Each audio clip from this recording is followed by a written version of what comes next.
Francisco Mendes da Silva não quer mais conversas entre PSD e Chega.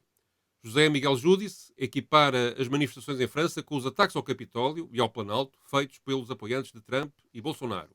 Pedro Mexia admite poder ser razoável retirar do contacto de crianças alguns livros juvenis de Enid Blyton, escritos no século passado.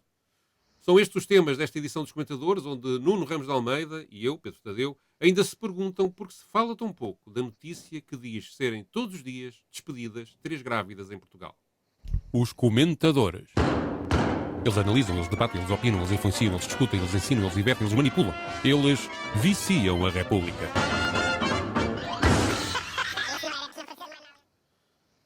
Ora viva, cá estamos para mais uma edição dos Comentadores. Vamos começar por um assunto que ocupou algum espaço de comentário, bastante espaço de comentário ao longo da última semana, a propósito de 2 factos. Foi a recolha por uma biblioteca em Inglaterra de livros antigos de Enid Blyton por serem considerados inconvenientes para as crianças, do ponto de vista da linguagem que é usada, por alegado racismo e xenofobia. E também alterações feitas a livros de Agatha Christie, uma célebre autora de romances policiais, mais ou menos também pelas mesmas razões. Isto motivou muitas tomadas de posição. A que escolhemos é a que protagonizou Pedro Mexia. Eu não gosto da ideia de expurgar um texto. Tem reminiscências desagradáveis, porque senão nós começamos por exemplo, imaginem, há quadros que têm imagens problemáticas do tratamento de negros, por exemplo. Vamos retocar os quadros, porque a lógica é a mesma. A lógica, não é a lógica, é este quadro, discutiu-se isso por causa de um quadro que está na Assembleia da República, sim, ou uns murais, ou já não sei o que era. Isto é racista, mas mesmo em relação a um quadro, há uma diferença entre isto é racista, tira-se o quadro daqui, isto é racista, explica-se numa notinha, ou isto é racista, portanto pinta-se por cima. E tirar palavras é pintar por cima. Toda a gente está de acordo que pinta... Espero eu. Quer dizer, é melhor tirar esta frase. Não. É melhor tirar esta toda frase. a gente está de acordo, é uma frase que não se aplica em caso nenhum. Toda a gente Acho que toda a gente estava de acordo que pintar por cima de um quadro é uma bestialidade. E, portanto, eu utilizo a mesma lógica para os livros. Independentemente daquilo que toda a gente conhece, que há clássicos de literatura adaptados a crianças, com versões, mas são adaptados, não é o texto, é Enid Blyton, é uma pessoa que está a fazer uma versão, está a contar a história, seja a Ilíada, a Odisseia, ou o que seja. Isso é normalíssimo. Portanto, eu não sou tão inflexível. Em relação a adultos, é desamparem a loja. Não há nem trigger warning. Isso é que é chamar crianças aos adultos. Trigger warnings. Atenção que no E tudo o vento levou. Atenção que no Hamlet morre gente. Cuidado que morre gente. Eu vi uma exposição sobre a guerra de Troia, sobre Troia, que dizia, em Londres, que dizia, atenção, tem imagens de guerra. Pois é sobre Troia, claro que tem imagens de guerra. Portanto, isso é estúpido. Com crianças é diferente. Eu tenho uma latitude maior sobre o que as crianças podem ou não ter contacto direto. Nuno, isto é um debate já antigo, ou recorrente, não sei se é muito antigo, mas é recorrente. O que é que tu pensas sobre estas coisas? Eu tenho, como é que se diz, mixed feelings. Quer dizer, eu percebo 2 coisas. Primeiro, acho intolerável a alteração de livros, a alteração de quadros, a suspensão de artistas devido ao seu suposto comportamento, não é? Por exemplo, nós temos, antigamente, há uns anos, havia uma polémica que iam tirar os quadros do Gauguin porque achavam que o Gauguin tinha sido pedófilo. E como tinha sido pedófilo, as obras dele iam ser corridas dos museus. Portanto, eu acho isso uma completa imbecilidade. Acho que o comportamento pessoal dos artistas e a arte não são a mesma coisa. Nós lemos, por exemplo, o Céline, e o Céline era um colaboracionista, era nazi, etc., e as suas obras transcendem muito o seu posicionamento político, são obras de uma profunda humanidade, mas também acho, enfim, que não se devem alterar os livros que não são arte. No caso dos 5 e dos 7, que era uma boa porcaria, diga-se de passagem, só mudavam o nome do cavalo em cada livro, é desses livros mais estúpidos que eu já li. Mas olha, a alteração que das palavras... eu li muitos entre os 10 e os 12 anos, e se calhar, se não os tivesse lido, não seria a seguir leitor de coisas melhores. A verdade também é essa. Pois, claro, aquilo dá-nos uma imensa vontade de fugir dali, não é? E de ler coisas melhores. Mas o problema que eu considero é assim: se nós aceitamos alterar um livro, o critério pode ser o racismo, pode ser a homofobia, pode ser uma série de coisas, como pode ser ele não estar adequado ao mercado livreiro atual e as pessoas não perceberem. Ou E, retirar portanto, do termos ali mercado. uma espécie de versão de mercado de determinadas obras artísticas ou não artísticas. Eu acho que deve haver, de facto, cuidado de enquadrar e explicar o que é que lá está, de poder até analisar os preconceitos existentes sem passar por uma obra de reescrita que me faz uma certa confusão. O caso da Agatha Christie é ainda mais grave do que este da Enid Blyton, e eu considero os dois graves. O Enid Blyton, apesar de tudo, há, de facto, editoras que estão a lançar livros já expurgadas de alguma matéria polémica. Mas o caso que deu notícia foi uma biblioteca pública que resolveu retirar os livros polémicos e pôr só as versões disponíveis, as versões que já estavam corrigidas, digamos assim, e só se a pessoa pedisse especificamente as versões antigas é que teria acesso a elas. Acho isso também completamente discutível e não estou de acordo com a parte que o Pedro Mexia diz que para crianças, quer dizer, acho que como tu dizes, tudo depende do enquadramento e bastava essas edições terem uma adenda, um prefácio, qualquer coisa que enquadrasse as pessoas para resolver, do meu ponto de vista, o assunto. Até porque isto estamos a falar de literatura infantil ou juvenil, é já para miúdos de 10, 11, 12, 13 anos, não são propriamente crianças de 5 e 6. Portanto, há aqui também diferenças que é preciso reparar, independentemente da sensatez do que ele diz, que é evidente que pais e educadores têm que ter cuidado com aquilo que fornecem às crianças, é evidente que ele tem razão nisso. Mas é mais grave no lado da Agatha Christie porque não me apercebi, há mesmo uma mecânica, uma indústria, digamos já, a funcionar em cima disto. Portanto, as editoras convidam os cidadãos anónimos, que nunca sabem, para fazer focos grupos, leem de empreitada os vários livros e vão lutando tudo aquilo que acham mal. E uma das coisas, por exemplo, um dos cortes que foi feito foi alguma senhora, ou senhor, não faço a mínima ideia, não sei, o género não sei se era relevante neste caso, mas alguém escreveu que um personagem de uma aventura na Morte no Nilo, não é? Lá do policial da Morte no Nilo, dizia que não gostava de crianças. Epá, isso não pode ser. Portanto, foi cortado essa parte, porque portanto, já não estamos na onda da xenofobia, é mesmo do bom gosto, ou do mau gosto, ou da inconveniência. Portanto, estamos a entrar ao nível, de facto, da caricatura disto. E depois tivemos também o caso, também agora recente, aí nos Estados Unidos, da estátua do David, do Miguel Ângelo, que levou à admissão de uma professora de uma diretora de escola porque apresentou essa estátua numa exibição sobre arte aos alunos e isso foi considerado por uns pais um ato de pornografia. Portanto, há aqui, digamos, deixar à turba a decisão sobre o que é arte ou não é arte, sendo que eu, por exemplo, acho que do valor do valor que cada um de nós possa dar aos livros da Enid Blyton, por exemplo, ou aos livros do Celino, quer dizer, cada um dá o valor que quer e pode considerar que é arte ou que não é arte, é o que quiserem. Agora, de facto, o artista, enquanto profissional, seja ele qual for, bom ou mau, tem que ser defendido deste tipo de agressões. Quer dizer, a senhora, no caso da Enid, nenhuma nem outra, aliás, estão sequer vivas para se poderem defender e poderem dizer o que é que pensam sobre isto. Até é mesmo do ponto de vista eu acho que isto é a lógica das redes sociais a impor-se aos livros e à edição, que é a lógica de haver censores. Cada vez que veem um mamilo entram em transe e liquidam. Aliás, eu achei graça porque houve uma pessoa enfim, que eu sigo nas redes sociais que disse que era uma estupidez este comportamento dos Estados Unidos sobre o David do Michelangelo. E o que é que lhe aconteceu? Foi suspensa do Facebook.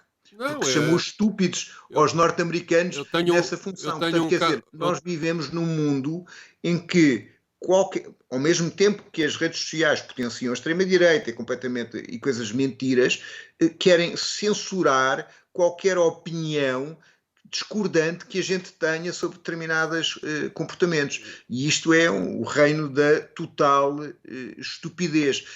Eu também não acho como tu, eu tenho uma ideia um bocado diferente, que é, eu acho de facto que Celina é arte e não é uma questão de opinião, para mim é uma questão de facto. Não acho que os 5 e os 7 sejam arte, mas acho que aquela pessoa escreveu daquela maneira, naquela época, e até é educativo perceber como as imagens e as épocas mudaram. Era, por exemplo, o Tintin no Congo ser expurgado daquelas imagens todas porque não é politicamente correto. E é racista, é objetivamente racista. Se reproduz estereótipos racistas, etc. As coisas têm que ser discutidas. Acho que é diferente, por exemplo, ter um quadro racista num parlamento ou uma coisa qualquer, é uma coisa que pode ser discutido, mas acho que aquilo que está escrito como está. Há aqui o reverso disto, que é, obviamente, que grande parte destas queixas que originam depois desta repressão têm a razão de ser. De facto, há racismo, de facto, há discriminação sexual ou de género, de facto, há montes de problemas que têm levado a lutas que até têm sido muitas bem-sucedidas e têm garantido direitos a pessoas que não tinham anteriormente direitos, mas, digamos, o meu receio é que ao misturar-se aqui uma dose de repressão a um nível tão elevado, pode levar uma reação contra algo que seja até contraproducente para a manutenção e para o reforço e para a conquista desses direitos que, obviamente, são justos. Bem, acho que em resumo, isto é evidente que é um debate que pode ser muito mais prolongado, mas penso que podemos passar a outro assunto, se estiveres de acordo. Sim. Vamos então ouvir José Miguel Júdice, que comentou as recentes manifestações em França, equiparando-as às manifestações que levaram à ocupação, ou à tentativa de ocupação do Capitólio e do Planalto, quando os apoiantes de Trump e de Bolsonaro não aceitaram os resultados eleitorais. Vamos ouvir. Repare, do que se trata é da violenta recusa da aceitação de uma decisão legal e legítima da Assembleia da República, da Assembleia Nacional. Do que se trata, portanto, é tentar subverter o Estado de Direito. Não pode haver aqui paliativos. Ao contrário disto, Portugal, temos os nossos problemas, mas lembrei-me do verso do Tomás de Ribeiro, que durante todo o século XX se falou muito, Portugal é um jardim à beira-mar plantado. Porque, de facto, nós temos problemas, mas o problema maior que estamos a viver, ou um dos problemas maiores, é um arrufo de namorados. Mas o caso de França é muito importante. Porquê? O que se passou em França, o que está a passar em França, é exatamente idêntico ao que se passou há 2 anos em Washington, com a invasão do Capitólio, ao que se passou há uns meses no Palácio, na Praça dos Três Poderes, com a invasão do Congresso, do Palácio do Planalto, e do Supremo Tribunal Federal, pelos mais extremistas adeptos do Bolsonaro e pelos mais extremistas adeptos de Trump. Mas França já tinha tido o caso dos coletes amarelos também. Mas é verdade, mas vai aparecer uma fotografia que é muito clara, que é a destruição, a tentativa de destruição da Câmara Municipal de Bordeaux. Note-se que é uma Câmara cujo presidente é um ecologista de esquerda. Não se pode dizer que estavam a destruir aquilo por não gostarem do Macron. E o que é que isso, e o facto do Sr. Mélenchon, que digamos, é o equivalente à esquerda ao Sr. Bolsonaro à direita ou ao Sr. Trump à direita, vir dizer, tranquilamente, arder em 4 ou 5 caixotes, isto no meio do caos total que estava a viver. Não é nada comparado com o que já vimos no passado. Quase parece que ele estava a dizer que é preciso fazer mais. Ou quase que é uma brincadeira de crianças o que está agora a acontecer. Não é brincadeira, ninguém te chama brincadeira de crianças o que aconteceu no Capitólio, e claro muito bem. Claro que não. Ninguém chama brincadeira de crianças o que se passou no Brasil, e muito bem. Disse-se que era um desafio e um assalto à democracia o que se passava nos Estados Unidos e no Brasil, e muito certo, e muito bem, mas infelizmente não vejo dizer o mesmo sobre o que está a passar em França. É um assalto à democracia? É um assalto à democracia, como é óbvio. A democracia está ameaçada em França? Eu, por acaso, acho que... Eu acho que isto tem uma quantidade de coisas que são erros factuais e são desvios, não é? Quer dizer, e acho que... Bom, vamos primeiro enquadrar a pessoa. Tem direito à sua opinião, mas o Dr. José Miguel Júdice foi fundador do MDLP, foi apoiante na sua juventude do regime anterior ao 25 de Abril, portanto, em matéria de totalitarismo e de ditadura, não quero discutir com ele porque ele é especialista. Agora vamos ver uma coisa. Não foi a Assembleia Nacional que aprovou esta legislação. Sim. Ela não passava na Assembleia Nacional. É um primeiro erro factual. Sim. E depois a democracia tem sindicatos, tem manifestações, tem diferenças de opinião. O seu Mélenchon, ao contrário do José Miguel Júdice, foi senador do Partido Socialista, foi sempre um democrata. O dizer que os episódios de violência, que muitas vezes são provocados pela própria polícia, porque a polícia proíbe manifestações, carrega sobre manifestantes, nos Gilets jaunes chegavam a disparar balas de borracha na cabeça das pessoas, cegar gente, um imigrante português ficou cego, etc.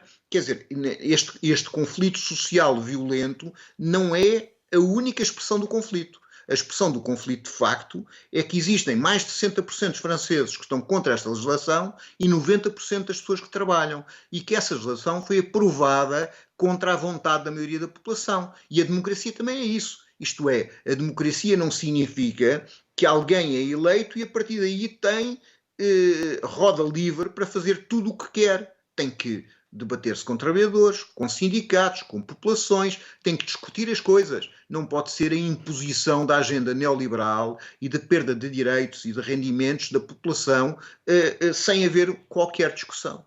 E, portanto, acho que esta confusão propositada que o Júdice faz da democracia e da expressão social das pessoas com o Bolsonaro e o Trump, quem ele deve ser bastante mais amigo, é absolutamente demagógica. Absolutamente demagógica. Posso acrescentar algumas coisas. Atenção, apesar de tudo, eu acho que o José Miguel Júdice se converteu à democracia, pelo menos nos últimos 40 e poucos anos. Portanto, apesar de tudo, queria ressalvar isso. Tirando isso, há aqui óbvias falácias. Começa pelo erro factual, que não é só... ou seja, quando ele diz da Assembleia Nacional aprovou e não aprovou, ele depois uma moção, quando muito, poderá estar a referir-se a uma moção de censura, que o facto do Governo ter aprovado aquilo por decreto foi metida na Assembleia e que se fosse por apenas 9 votos, numa Assembleia que é muito maior que a nossa, tem 300 e tal pessoas, portanto, inclusive... Claro, mas isso não tem a ver com estarem de acordo com aquele pacote. Sim. Tem a ver apenas... A direita de centro, se fossem eleições, desaparecia. Exato. E, portanto, se houvesse aprovação de uma moção de censura, aquilo acabava, não é? E o pânico que José Miguel Júdice aqui reflete é o pânico dessas pessoas. É o pânico de que Marine Le Pen ganha as eleições ou ganha Mélenchon. É tão simples como... Este é o verdadeiro pânico que está em cima da mesa. E, portanto, há aqui um esforço para criar na ideia da opinião pública de que Mélenchon é igual a Marine Le Pen. É, aliás, uma coisa que recorrentemente os extremismos são iguais. Quer dizer, chamar extremista ao Mélenchon, ele pode ter um discurso radical, mas quer dizer, ele ao pé de mim é um conservador e eu considero uma pessoa bastante moderada. Não, quer dizer, ele pode... Uma coisa é a retórica, outra coisa é os projetos. O Mélenchon não quer uma sociedade comunista no mundo, tanto quanto eu percebo, não é? Portanto, pode querer mais direitos para os trabalhadores, pode ter muitas coisas simpáticas e pode dizer disparates, mas não parece que seja assim um perigoso comunista como nós os dois somos. Mas é isso que se pretende, no fundo, a ideia que se pretende passar é de que vem o caos se a esquerda tiver alguma hipótese de ganhar as eleições, não é? E isso faz utilizando, digamos, esta baralhação, o que não deixa de ser verdade, que há fenómenos de violência que também tem também aqui outra retórica que é preciso desmontar. Por um lado, conhece já há muitos anos grupos anarquistas, de facto radicais, que andam pela Europa de manifestação em manifestação e que aproveitam para fazer este tipo de coisas. Pois há sempre uma coisa que chegou a envolver 1 milhão de pessoas, é quase impossível, vamos lá ver, controlar os ânimos de toda a gente. E terceiro e último aspecto, mas isso poderia-se aplicar às manifestações de extrema-direita também. Há depois uma coisa que a gente não tem aqui inteira consciência, que é a repressão policial que nos países europeus do Ocidente se fazem este tipo de manifestações, não tem comparação com o que se passa cá. Não tem, quer dizer, eu já assisti. Há uma tradição de violência policial que se vê no Gilets jaunes, mas é histórica. Há manifestações da CGT no início dos anos 60, onde há mortos assassinados pela polícia. Houve uma manifestação de imigrantes argelinos em França, onde houve 300 mortos atirados ao Sena. Portanto, isto é, há um conjunto de violência policial e há uma cultura de violência policial que é muito superior à que existe em Portugal, de facto. Coisa que não aconteceu, quer nos casos do Bolsonaro, quer no caso do Trump, em que a polícia teve quietinha a assistir. Portanto, tão amiga. Portanto, também houve aí uma certa diferença, não é? Portanto, há ainda outro aspecto na intervenção dele, que é uma intervenção quando ele, de facto, mostra a distorção do estilo de comentários que fazemos. Quando ele diz que em Portugal o único problema que temos é um arrufo de namorados. Suponho que ele estava a falar das relações entre Marcelo Rebelo de Sousa e António Costa, as relações institucionais, não é? Que ele chama de arrufo de namorados. Quer dizer, o problema maior em Portugal é esse. Quer dizer, ele achar que há manifestações na rua em Portugal, de professores, de pessoas da saúde, de profissionais da saúde, das mais variadas, de transportes, das mais variadas, até à direita, dos agricultores, há manifestações para todo lado. E o maior problema, há pessoas, digamos, há dificuldades económicas gravíssimas, mas, digamos, a mesma expressão pública que isso se tem hoje em dia é muito maior do que sucedia há 2 anos, ou há 3 anos, ou há 4 anos, não é? Sim. E o maior problema que temos é se Belém e São Bento se dão bem ou não dão. Portanto, é de facto uma destruição no nosso tipo de comentário político, do qual, aliás, eu participo, não é? Porque sempre que vou, intervenho também nesse espaço público. As perguntas que são feitas são sempre à volta desse assunto, e, portanto, eu lá opino, mal ou bem, sobre isso. Mas, de facto, há uma destrução da forma como se analisa a realidade, em que o foco está sempre na pequena triga palaciana e não na realidade do dia-a-dia das pessoas. Queria também acrescentar paralelamente esta observação. Sim, no fundo é, como tu afirmaste, uma concepção da política que exclui toda a população da democracia, não é? A população deve votar no Presidente e na Assembleia da República, depois vai para casa, fica aliás, no ele sofá. diz precisamente isso. Ele não diz, ele diz, há as eleições, depois as pessoas ficam... Pronto, Claro. depois as instituições funcionam, tem que esperar 4 anos ou 6 anos, depende dos casos, não é? No caso do presidente francês acho que é 6 anos, não tenho a certeza. E portanto, é tal, esperem. Mas as pessoas cansam-se de esperar, o problema é esse. Bom, vamos a outro assunto? Vamos a isso. Não dizes nada, mas eu decido sozinho. Então, agora vamos ouvir quem? Vamos ouvir Francisco Mendes da Silva, certo? É verdade. É verdade. Francisco Mendes da Silva, que reagiu na sequência do crime cometido por um imigrante afeganistão que matou no centro de Ismaili 2 pessoas, reagiu à tentativa de aproveitamento político que o Chega fez sobre este assunto. Depois, parece bastante evidente a esta hora que o que está aqui em causa é o que é uma comunidade, como a comunidade ismaelita, que está perfeitamente integrada na sociedade portuguesa, que para além disso é fonte de integração de pessoas que nós acolhemos em Portugal. O autor deste ataque, ataque imperdoável, evidentemente, mas o autor deste ataque estava a ser objeto de apoio à sua integração em Portugal, e este tema não teria nada de político, não fosse o caso de alguns políticos quererem fazer dele um tema político. E aqui, como não temos muito tempo, basta-me dizer que, de facto, o Dr. Ventura, eu percebo que não se goste muito de falar dele, há quem defenda que não devemos falar muito dele para não lhe dar eco, mas as palavras dele têm sempre eco e têm que ser tratadas de frente com o valor que têm. E o valor é de um pirómano que anda sempre à procura de barris de pólvora e, quando não os encontra, tenta inventá-los. Com a sua arma predileta, que é de transformar em perigosa, em perigo, a sua profunda imbecilidade. E eu, agora, só mesmo para terminar, há dia, aproveitando para recomendar um podcast do Expresso, do Vítor Matos sobre a ascensão de André Ventura, no qual, aliás, eu tive uma participação recente, nem sei se já foi para o ar, se não, mas a propósito disso eu fui relembrar as coisas que tenho escrito sobre André Ventura e a primeira que escrevi foi logo em 2017 e é curioso, ou não é curioso, talvez não seja nada de extraordinário, que eu, enfim, já na altura defendia exatamente aquilo que defendo aqui. Não há qualquer tipo, estamos a falar em 2017, não há qualquer tipo de conversa possível com esta pessoa. Eu gostaria de perguntar ao Dr. Rui Rio se acha que o Chega já se moderou e perguntar também já agora ao Dr. Luís Montenegro, que diz que logo se vê sobre coligações com o Chega, o que é que falta ver para dizer de uma vez por todas que com esta gente não há conversa possível. Nuno, achas que este confronto de uma pessoa que é de direita, não sei se ainda é do CDS, mas era do CDS, ao PSD é consequente ou enfim, vai cair no vazio e...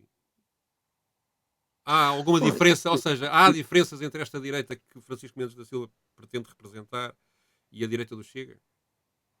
Bom, eu acredito, em princípio, naquilo que diz o Francisco Mendes da Silva sobre a sua opinião. Sim, claro. Mas queria recordar que a primeira campanha eleitoral que eu me recordo ter feito apelo a uma imagem criminalizada dos imigrantes, a um conjunto de necessidades de imensa segurança, etc., foi feita pelo Paulo Portas e pelo Manuel Monteiro, nos terríveis tempos de Antena, onde se via uma criancinha a passar no meio, os arrumadores com ar de zombies atrás dela e coisas assim desse género. Portanto, quero dizer, o populismo e o levantar do medo não é, infelizmente, monopólio da extrema-direita vista como extrema-direita. Aliás, o maior problema que existe é que, mesmo que o PSD não faça alianças com o Chega,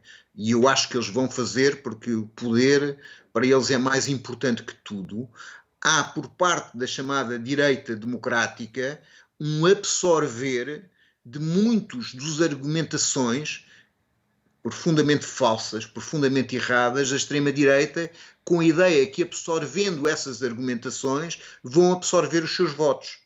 E o que acontece é, como há o original e a cópia, o que vão fazer é ainda alimentar mais essa extrema-direita. Portanto, é assim, eu acho que o depoimento do Francisco Mendes da Silva é um depoimento importante. Ele coloca o dedo na ferida em relação a este ataque. Aliás, é extraordinário, cada vez que há um ataque de um branco católico ou cristão, é um ataque de loucura. E cada vez que há alguém que seja racializado, ou seja, de outro país, é um ataque terrorista. E, portanto, aquilo que se verifica é uma generalização abusiva por parte da extrema-direita e por outros setores daquele facto. Aliás, é engraçado que André Ventura considera que os 5.000 crianças abusadas pelos padres não podem levar a generalizações, mas depois considera que uma pessoa que visivelmente era uma pessoa que estava alterada e com problemas graves do ponto de vista psicológico, fazer uma coisa absolutamente condenável envolve todos os imigrantes que existem em Portugal. Claro que há diferenças, até do ponto de vista de caráter humano que cada pessoa tem, em muitas pessoas da direita que de facto não suportam este tipo de xenofobia, e muito bem, e o Francisco Mendes da Silva é uma pessoa dessas. Mas há, apesar de tudo, mesmo nestas pessoas moderadas, uma absorção de algumas coisas que vêm, ou que têm vindo a ser empurradas pela extrema-direita. Por exemplo, eu ouço agora cada vez mais até empresários, banqueiros, dizerem que Portugal tem que ter uma política de imigração, o que em si é uma frase que eu até estaria de acordo. Política de imigração é uma coisa que um país pode ter, favorecer determinado tipo de imigrantes, porque é preciso de um determinado tipo de especializações, o mercado de trabalho pode precisar de algumas, mas o que é que isso leva? A leitura é aquilo que depois o André Ventura foi dizer à noite no telejornal, que é: queremos cá brasileiros, não queremos cá paquistaneses. Ou seja, pura xenofobia, não é?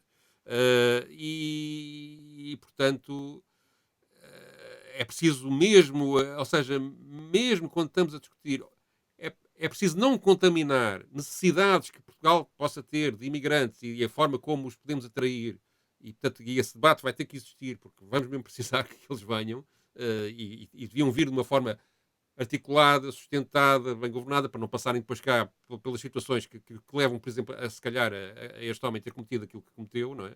Portanto, a política de imigração implica também saber receber as pessoas como deve ser e enquadrá-las como deve ser, e isso a direita muitas vezes esquece, mas não se pode contaminar esse debate depois com estas argumentações e com estas coisas. Isto, aliás, é antigo.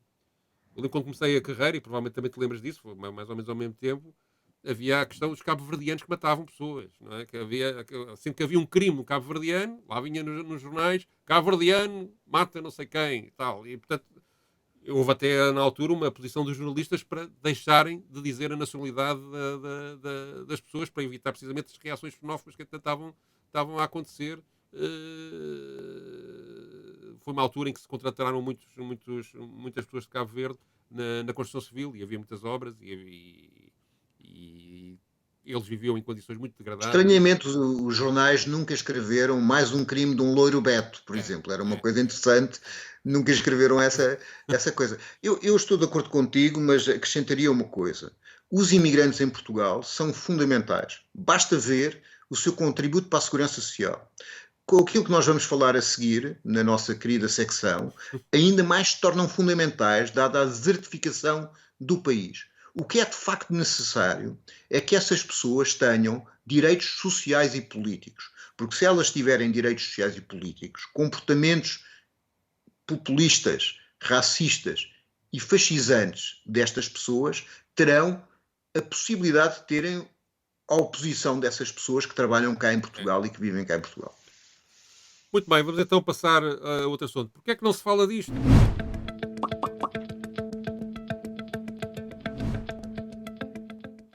Ora bem, nesta rubrica vamos hoje tratar de uma notícia que até foi dada por muitos órgãos de comunicação social.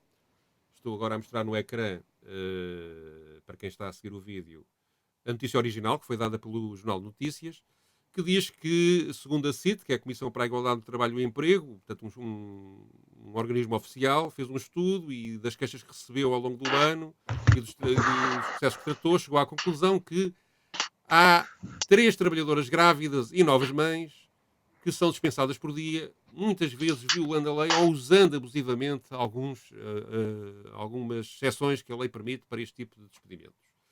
E isto foi bastante replicado por outros jornais. Dou só aqui 2 exemplos. Um jornal económico, neste caso o Jornal de Negócios, dá a notícia com destaque e desenvolvimento. Uma televisão também dá a notícia com destaque e desenvolvimento. Mas o problema é que não vi isso refletido depois nos comentários. E o problema nem sequer é novo. Eu tenho aqui também notícias antigas. Esta é de 2022, portanto do ano passado, do Público.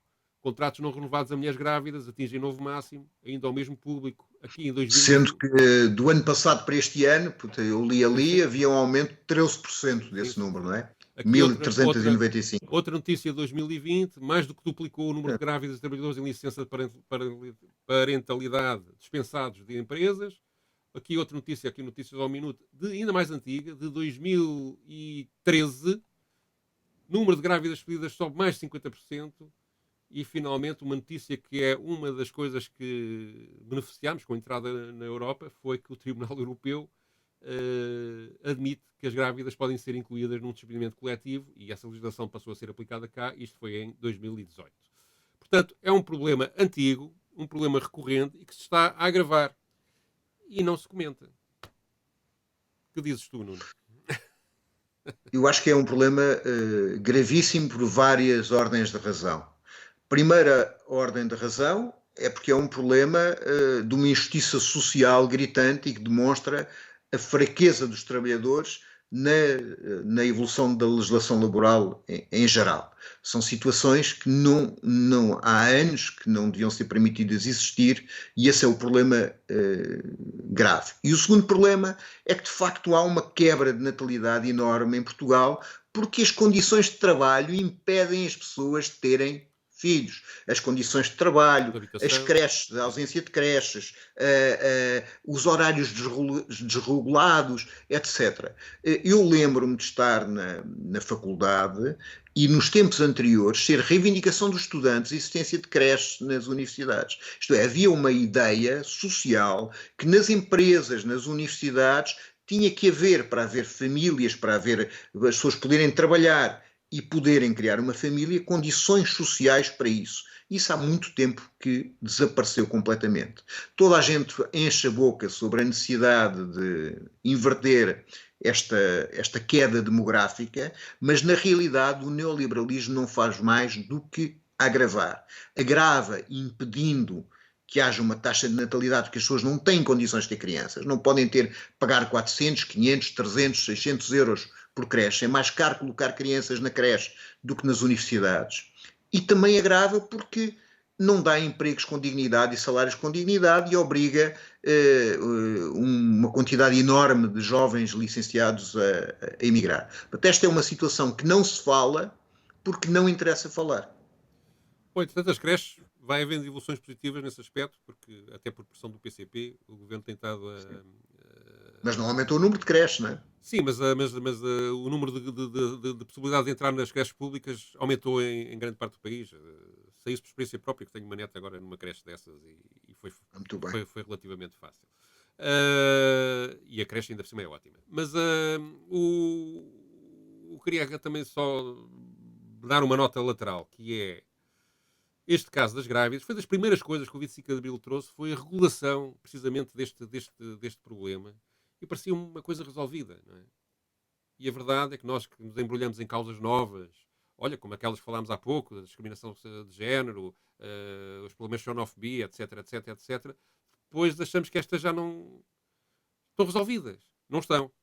Ou seja, é preciso, de facto, vigilância constante e, digamos, não deixar cair causas que parecem resolvidas, causas velhas. De vez em quando é preciso reativá-las e é preciso voltar a pô-las na agenda mediática e política, porque este caso, da forma como tem evoluído, daqui mostrei, desde 2013 até agora, portanto tem 10 anos, aponta para um evidente desastre social caso esta escalada continue. E, portanto, a CIT tem feito muitas denúncias sobre isto, mas são sistematicamente ignoradas. E a CIT, para quem não saiba, é uma instituição tripartida. Tem lá patrões, é como o Conselho Económico e Social. Tem lá patrões, tem lá sindicatos, tem lá as pessoas que vão lá fazer queixas. E, portanto, isto que aqui é dito até tem a caução do próprio patronato. Esta informação. Portanto, o próprio patronato tem consciência que isso está a passar. Portanto, era bom que rapidamente se fizesse alguma coisa para inverter isto. Enfim, Mas as grávidas são despedidas por quem? Por patrões, claro. Mas, era por causa da consciência do patronato, era só isso. Não, eu não estou a dizer que eles são conscientes, estou a dizer que eu tenho conhecimento. Tenho conhecimento. Sim. Claro que... Conhecimento interessado. Sim. Bom, acho que dou por encerradas as hostilidades de hoje. Voltamos para a semana. É Passem bem. Não discordámos Os muito. Os comentadores. Não. Eles analisam, eles debatem, eles opinam, eles influenciam, eles discutem, eles ensinam, eles divertem, eles manipulam. Eles viciam a República.